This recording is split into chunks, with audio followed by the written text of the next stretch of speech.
Yamaha riser இந்த வண்டி பேர். 1,00,000 ரூபாய்க்கு மேலே இந்த வண்டியை போடுறாங்க. ஆனால் இந்த வண்டியில் போட்டிருக்கிற பிளாஸ்டிக் பாருங்கள், ஒன்றுக்குமே உதவாத பிளாஸ்டிக்.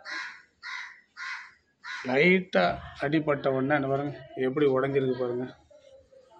இந்த ஒரு சீல்டு மட்டுமே 1100 ரூபா பில்லு போடுறாங்க. ஒன்றுமே இல்லை இந்த பாருங்க, சும்மா வெறும் பிளாஸ்டிக் பாருங்க, வெறும் பிளாஸ்டிக்.